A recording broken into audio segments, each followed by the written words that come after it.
It was 15 years ago from now. Back when I was in elementary school. April came around, and we had a class shuffle. Our new class teacher was a young woman. When lunchtime came, the teacher turned to a girl who sat next to me and told her not to eat the school lunch. "Katie, you haven't paid your lunch fee, so don't eat, okay?" Katie, who always wore ragged clothes, was a skinny little girl. Apparently, her family was poor, and since last fall, her parents hadn't been paying the school lunch fee. I learned about this later on from overhearing some gossip. But it seemed she was allowed to eat lunch the previous year. Seeing her being the only one without any food on her desk and just looking down made me feel sorry for her. But since the teacher ate lunch in the same room, I couldn't secretly share my food with her. So I left just the bread, wrapped it in a napkin, hid it in my desk, and gave it to Katie after lunch was over and the teacher left the room. "You can eat this." "Really? Thank you, Jason." Back then, I was an outcast among my classmates and had no friends in the same class. But after that incident, I started talking to Katie. When I got home that day, I told my mom about Katie's family situation. "Mom, please, can you make a packed lunch for Katie?" When I pleaded like that, my mom responded, "That poor child, if she can't eat lunch, it won't be good for her growth, and she probably can't concentrate on her studies when she's hungry. It's fine. I'm already making your dad's lunch every day, so adding one more portion won't make much difference." With that, she gladly agreed. The next day at lunch break, when I handed over the homemade lunch my mom made, Katie's eyes widened in surprise. "My mom said to give this to you." "Is this a packed lunch?" "Yeah, I told her about you, and she said to give it to you." "Really? Thank you, Jason." She hurriedly ate the lunch before the teacher returned to the classroom. It turned out that Katie's house was in the same direction as mine, so from that day on, we decided to walk home together. While walking, Katie told me about her life. "My dad doesn't work, yet he spends all our money on slot machines and horse races. My mom earns the money, but my dad takes it all." Because of this, they were struggling and even in debt. Seeing her wearing the same tattered clothes every day, I felt sorry for her. Our classmates just watched her from a distance. Neither of us had friends. After that, we started meeting up in the morning and going to school together. Some of our classmates teased us, saying, "Are you two dating or something?" But we tried not to let it bother us. I've always been bad at talking to people, but for some reason, I felt at ease talking to Katie. I didn't realize it, but it seemed I was lonelier than I thought, not having any friends. I was really happy to be able to talk to her. On our way to and from school, we talked about a lot of things. About our families, our favorite foods and animals, homework, and TV shows we watched the previous night. And I found out she loves cats. She can't have one at her house, but she enjoys visiting a nearby park where stray cats often gather. "My family has a cat. Want to come over and see it?" "Really? Sure." When I brought her to my house after school that day, my mom warmly welcomed her. When our mixed-breed cat showed up, Katie's eyes sparkled with delight. "How cute. What's its name?" "It's Mary." "Mary, come here." Katie looked so happy, cuddling the cat, playing with toys, and feeding it treats. Seeing her radiant smile, which she didn't show at school, somehow made me feel happy too. In a blink of an eye, it was evening, and my mom prepared dinner, even for Katie. "Katie, can you give me your home phone number? I'll call your folks and let them know you're here." With that, my mom called her house. During the call, she seemed deeply engrossed in the conversation. After that day, Katie began having dinner at our house every night. Apparently, her mom often worked late, and her dad, who was at home, didn't do any housework. As a result, their dinner time was always late. So, with her parents' permission, our mom started looking after her meals. After school, Katie and I would do our homework and play with the cat until dinner. However, about a year into this routine, Katie had to move. Her parents divorced, and she decided to move with her mom to her maternal grandparents' place in Texas. Before moving, she and her mom came over to say goodbye. "I can't thank you enough for all that you've done for Katie. We'll never forget your kindness." Saying so, her mother bowed to my mom. "Oh, please, it's okay. Please, raise your head. We help each other out during tough times. Don't give it another thought." My mom was a person of strong principles and kindness. I have tremendous respect for her. I can't recall the conversation I had with Katie that day. I haven't seen her since. We exchanged Christmas cards every year, but that also ceased after 5 to 6 years. Then, I graduated college and started working at a precision machinery manufacturer. I was assigned to sales, and it's been 3 years now. Taking over clients from seniors and establishing new ones, I now handle numerous major accounts. "Good morning, Jason."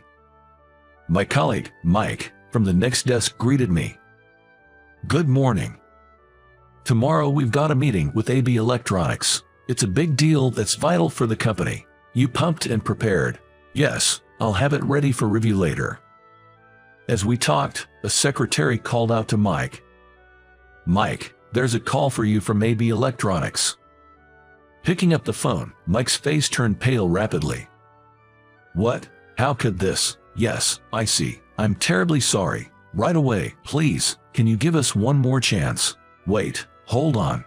After hanging up, he just stared blankly, still holding the phone.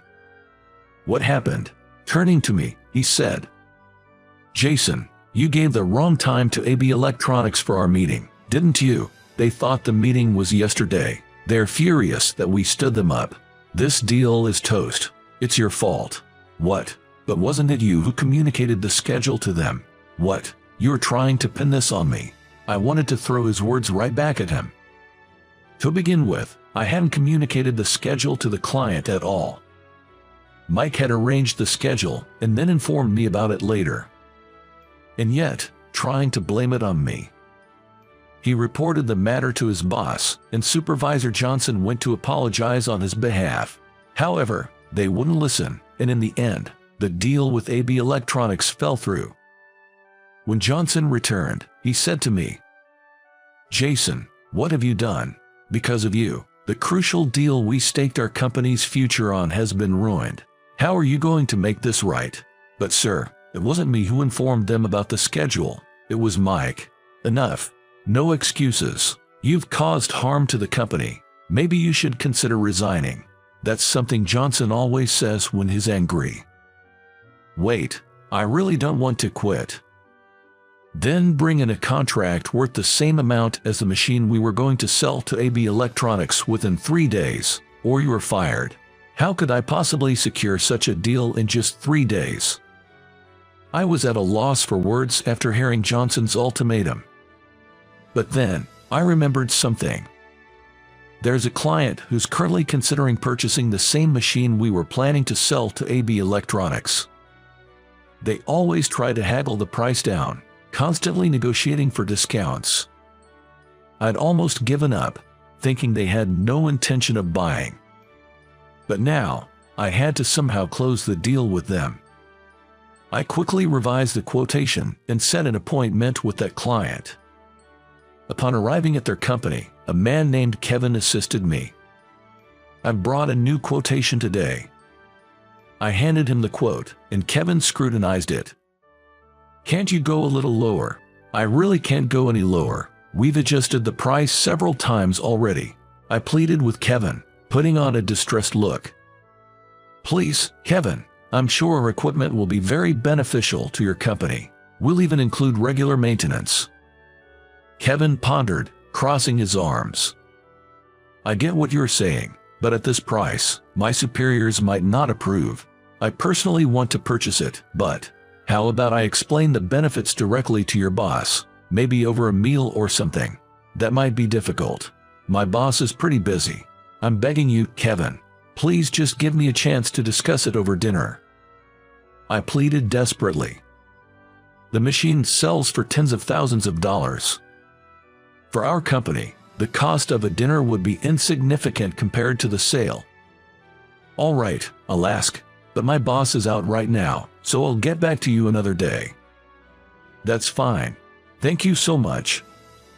Kevin saw me out of the conference room. Just then, the elevator opened, and an older man entered the office. Supervisor, I wanted to see you. Do you have a moment? Seeing him, Kevin immediately approached. So, this is Kevin's superior. Kevin explained the situation to Supervisor. But to my surprise, Supervisor began to shout angrily. Trying to win us over with a dinner. We've told you countless times if we can't afford it, we can't buy it. If you can't offer a better price, then just leave, and don't come back. Did I do something so wrong to be yelled at like this? While I was still in shock, Kevin whispered to me as he nudged me towards the exit. I'm sorry, he is just in a bad mood today. He always lashes out like this when he's upset. It seems Supervisor is quite a difficult character. But without his approval, we won't be able to finalize the deal. If I don't land this contract, I'm gonna lose my job. What should I do? As I was racking my brain, I heard the sound of heels clicking down the hallway. Wait, Supervisor. I turned around to the sound of a young woman's voice, and there stood a beautiful woman in a business suit. Watson, what's up? She quickly approached the puzzled-looking Supervisor. I've reviewed the documents too, and I believe that equipment from that company would be valuable for us. Please consider purchasing it. She looked straight into Supervisor's eyes as she spoke. Well, if you say so, Watson. Kevin, move forward with the contract process right away. Supervisor then turned to me and said that. What? I was absolutely gobsmacked.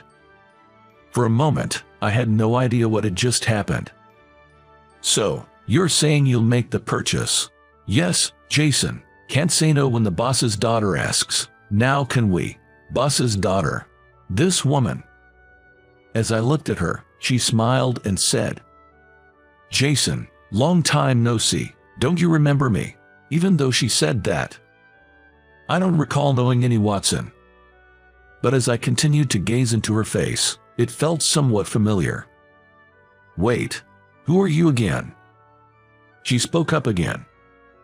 Do you remember me as Katie? Katie, oh, is she talking about the same Katie I used to walk to and from school with and hang out at my place during grade school? She's changed so much, I didn't recognize her.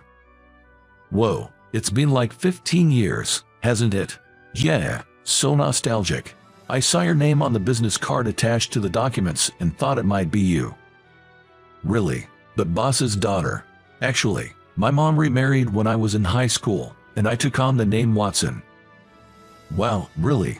Hey, Jason, instead of just standing here chatting, want to go out for a drink tonight? Sure, sounds good. Katie and I exchanged contact info and planned to meet for drinks after work. When I got back to the office and reported the good news, my supervisor was taken aback. You really got the contract? Yes, we haven't signed the papers yet, but we got the green light. Great job, Jason. Supervisor was thrilled. Looking over at my colleague, Mike, he seemed uneasy at his desk. After wrapping up work for the day and heading to the bar for our meetup, I found Katie already waiting. Thanks for today. You saved me. I didn't get fired because of you. What are you talking about? As I filled her in, she was sympathetic. It's terrible for a senior to put the blame on a junior like that, huh? Well, thanks to you, the deal went through, so I'm really grateful. Seriously, thanks. Upon hearing my gratitude, Katie shyly smiled. I'm honored I could help. To be honest, I've always been grateful to you for everything. We lost touch after I moved, but I'm glad we could reconnect like this. According to Katie's story, when she was in high school, her mother divorced and began dating a man who was then the manager of the office where she worked. They eventually got married. However, a few years later, Katie's stepfather's father, the CEO of the New York headquarters, fell ill. To take over his position, their whole family moved to the city. You could have let me know when you moved back. Sorry, but weren't you the one who stopped replying to my New Year's cards first, Jason? Did I? Yes, so I thought maybe you found a girlfriend, and I didn't want to intrude. Turns out, I never did get a girlfriend. Really? No girlfriend? Nope, none. Well, maybe our meeting here is fate. If you're okay with it, would you like to date me? I was taken aback by her sudden confession and was rendered speechless for a moment. But it wasn't that I disliked the idea, I was actually really happy. Back in elementary school, being around her always made me happy, and whenever she laughed, I felt joy. I remembered that feeling. Of course, I'd love to. I extended my right hand to her, and she gently took it. Really, I'm so happy. This is how we started dating. 2 years later, I proposed, and we got married. Mary, dinner's ready. Meow. Seeing her play with our cat, she seemed just like the old times. Katie had faced many challenges growing up, but from now on, I wanted to be by her side and make her happy.